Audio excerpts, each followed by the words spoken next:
자, 그동안에 중국이 북한을 푼돈으로 도와주는 거는 뭐 여러분 뭐 얼마든지 오케이죠. 근데 중국의 김두관이도 그렇고 그 민주당 의원들이 참 중국을 뻔질나게 드나듭니다. 이해찬이도 또 이화영이도 중국은 결국 북한과 민주당 중국 이건 한 배에 탄 이 공동체요 운명 공동체다 이렇게 볼 수 있죠. 그런데 중국 대사관까지 이제 이재명이가 쫓아갔어요. 그러면서 이 2급에 불과한 국장급이죠. 전에는 과장급으로 이 대사를 보내줘가지고 다들요 부들부들 떠오른 적도 있었습니다. 이제 우리나라도 외교부에 과장급 정도를 중국 대사로 보냈으면 좋겠어요. 굉장히 거물 정치인들을 보냈었죠. 자, 근데 이국 국장인 싱하이밍이 오라고 하니까 그 관저까지 그냥 발발거리고 갔어요. 그러면서 1대1로 회담을 했습니다. 이거는 마치 사실은 뭐 시진핑하고 이 이재명하고 1대1로 해도 뭐 그게 뭐 그렇다면은 그럴듯하다 이런 정도인데 아니 어떻게 이국 국장하고 싱하이밍하고 이 짜이밍하고 1대1로 딱 하느냐.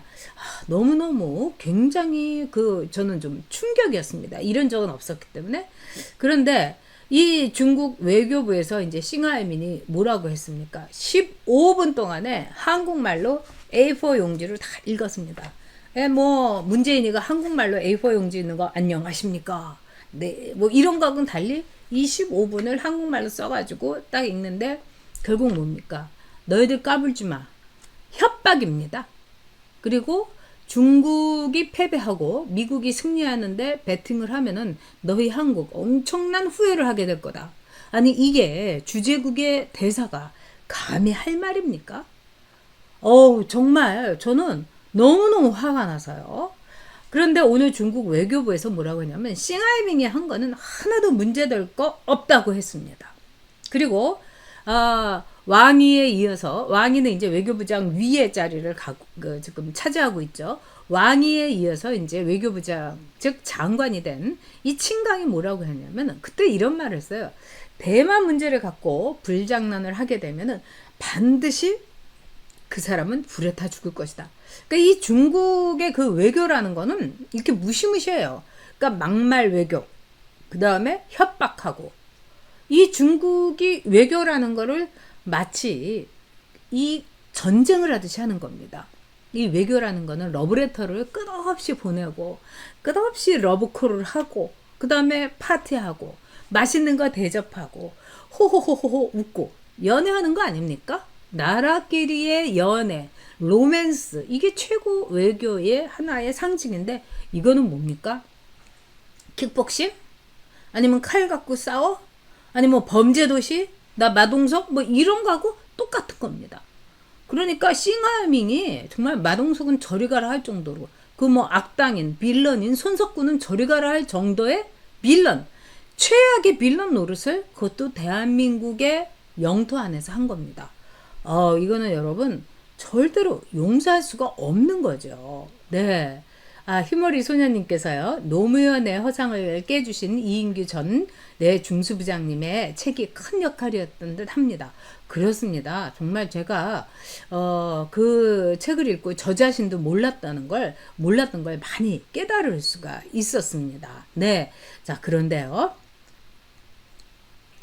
이 중국의 외교를 전랑 외교라고 합니다. 이 랑은 이제 늑대죠. 그러니까 늑대 전쟁하는 늑대. 그러니까 늑대 워리어. 즉 전사로서의 늑대처럼 막 그냥 달려 들어가지고 물고 피 흘리고 살점을 뚝뚝 떨어지게 만드는 전랑 외교가 중국의 외교 정책이라는 겁니다. 이건 뭐냐? 이제 중국은 G2야. 미국 절대로 미국을 넘어서지 못하죠. 그런데 지들은 이제 중국몽, 뭐 대국 굴기 이러면서 꿈을 막 이제 짚었죠. 왜? 우리 경제력 있어. 우리 군사력 있어. 다 갖고 있어. 결국 이제 부국 강병이죠. 이게 이제 우리나라 역시 부국 강병입니다. 나라가 부자고 안보면으로 튼튼해야 되는 거죠. 저는 보수가 바로 이런 가치를 갖고 있다고 생각합니다. 근데 중국은 이제 경제력, 뭐 군사력, 뭐 우리 무력이 짱짱해. 그렇기 때문에 전랑 외교라는 거는 힘으로, 무력으로 쓸어버리는 거. 그 다음에 사드 배치했어? 경제 보복해. 한한령 뭐 이런 거 내려. 이렇게 하는 것이 중국의 외교 방식입니다. 그러니까 여러분 무지막지한 거죠. 정말 무지막지한 거죠. 그래서 늑대처럼 힘을 과시하고 늑대처럼 인정사정 없이 피가 뚝뚝뚝뚝 떨어지게 살점을 뜯어먹고, 이것이 바로 중국의 외교 전략이라는 거예요. 이건 외교가 아니죠, 여러분. 이거 조폭 전략하고 똑같은 거 아니겠습니까? 지난번에 이 한민호 국장 나오셔가지고 굉장히 중요한 얘기를 많이 했습니다. 그러니까 여러분께서 그거 꼭 한번 이렇게 시간이 있으실 때 산책하실 때라든가 설거지 하실 때라든지, 요즘은 이제 그 남성분들도 설거지 많이 하시더라고요.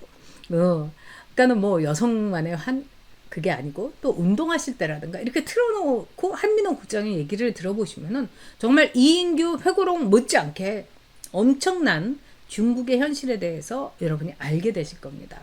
이게 무시무시한 중국의 외교 전략입니다. 이거 전략이라고도 할 수도 없는 거죠. 이 깡패들, 조폭들, 뭐 정말 중국 마피아, 이렇게 봐도 틀린 말은 아닙니다.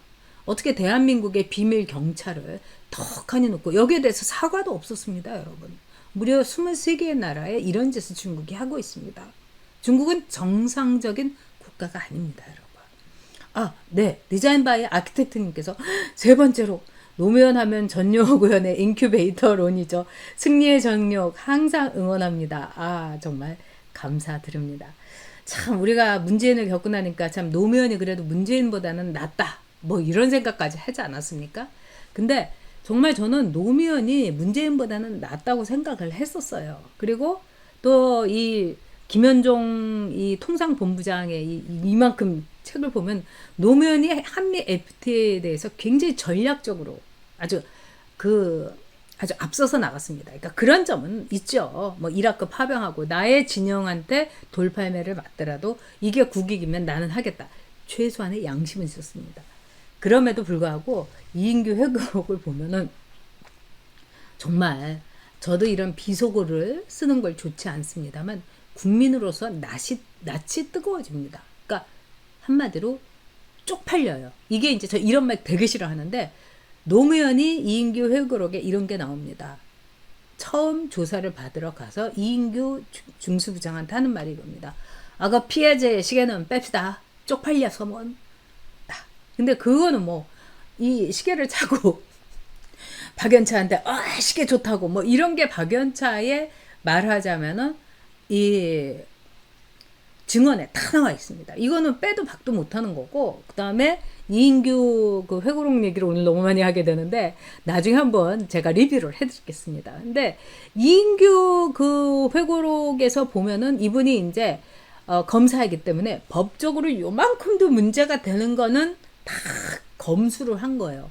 그러니까 회고록 나온 지 지금 몇 달이 됐는데 권양숙이가 뭐라 합니까? 네? 노건호가 뭐라고 합니까? 네? 노정현이가 뭐라고 합니까? 정상문이가 뭐라고 합니까? 문재인이가 뭐라고 합니까? 입국이죠. 왜냐? 100% 진실이기 때문입니다.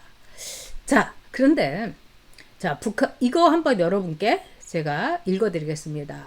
인민, 즉 사람에게 복무하라. 사람이 먼저다. 사람 사는 세상. 이거 제가 이게 오자가 났습니다.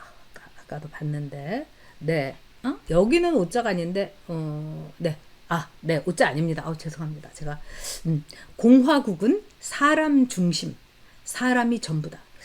그럼 이게 여러분들 이거 북한에서 나온 얘기인가? 이럴 텐데, 자, 인민에게 복무하라. 이거는 중국의 구호입니다. 모택동이 문화대혁명과 그 대약진 운동으로 아주 적게 얘기해서 4천만 명의 중국 사람들을 죽였죠. 4천만 명입니다. 근데 뭐 5천만 명이라고 하는 사람도 있어요. 근데 이런 이제 엄청난 과오를 가진 마오지만은 아직도 중국에 이렇게 가보면 모택통체로, 이 모택통체라는 게 이렇게 오른쪽으로 이렇게 쫙 비껴가지고 쓰는 건데, 이거하고 똑같이 쓴 게 김일성입니다. 그러니까 김일성은 모택동의 짝퉁이 너무 되고 싶었던 거예요. 근데 어디나 이렇게 가보면 인민에게 복무하라. 이게 이제 쫙 있습니다. 이 복무라는 거는 그 받들라, 뭐 서비스하라 이렇게 하는 거라고 볼 수 있겠죠. 근데 이건 모택동의 표어입니다. 그러니까 중국도 이번에 이제 이례교회가 얘기했는데 중국은 이 사람을 가장 중요하게 여기는 나라다. 이렇게 이례교회가 막 그 중국에 대해서 우쭈쭈하면서 이렇게 쓴 소개문이 있죠. 또 이 사람이 먼저다. 이거 누가 한 말입니까? 문개벌인이 한 말입니다. 개보다 사람이 먼저다. 그 얘기는 아닌 거죠. 자, 사람 사는 세상. 이거는 노무현의 표어고 노무현 재단이 지금 아주 크게 아직도 내세우는 겁니다. 자, 그리고 공화국은 사람 중심, 사람이 전부다. 이거는 북한의 헌법 제3조입니다, 여러분. 저는 사실은 이 저쪽 좌파 진영에서 사람 계속 찾을 때 저는 그때 이미 이제 저것들이 북한에 대해서 정말 북한 헌법을 줄줄 외우면서 북한처럼 되고 싶어 하는구나. 제가 여러분께도 이제 몇 차례 말씀드렸지만 그런 생각은 갖고 있었습니다. 그리고 이 사람 사는 세상, 사람이 먼저다. 이게 정말 이 중국 흉내내고 북한의 헌법 3조 요거 이제 카피하고 뭐 이런 거라고 생각을 했었어요. 그런데 요즘 들어서 제가 이제 법조인이 쓴 뭐 판사나 또는 검사 출신 뭐 이인규 회고록을 비롯해서 뭐 김태규 이 판사 이분 그러니까 법복은 유니폼이 아니다. 이 책도 굉장히 좋은 책입니다. 제가 얼마 전에 읽고 굉장히 감동을 했는데 그 책에 그런 몇몇 이제 법조인들의 책을 읽으면서 제가 소름 끼치게 깨달은 것이 있었어요. 뭐냐? 얘네들이 사람이 먼저다. 사람 사는 세상이 뭐 또 최고다. 인민에게 복무하라. 공화국은 북한은 사람이 중심이다. 이거는 뭐냐? 법에 밝은 분들이 이것이야말로 인치고 이것처럼 위험한 게 없다는 거죠. 우리가 지향하는 세상은 법치인 겁니다. 근데 법치가 무너지고 인치가 됐을 때 사람이 이렇게 감성적으로 군중을 막 선동하고 돌을 던지고 돌팔매질을 해서 사람을 죽이고 마녀사냥을 해서 화형을 시키고 이런 게 바로 인치라는 거죠. 사람이 먼저다. 사람 사는 세상, 사람 마음대로. 그래서 이런 사람을 외치는 사람들의 특징은 뭐냐? 법을 뭉개버리려고 한다는 거죠. 저는 그래서 이제 이런 책들을 이제 제가 한 달 전부터 이제 쭉 읽으면서 소름이 끼친 거예요, 여러분. 소름이 쫙 끼쳤습니다. 왜 김제동이 같은 애가 판사의 선고본과 목수의 망치는 똑같아야 된다는 말을 했을까? 왜 김제동이 같은 애가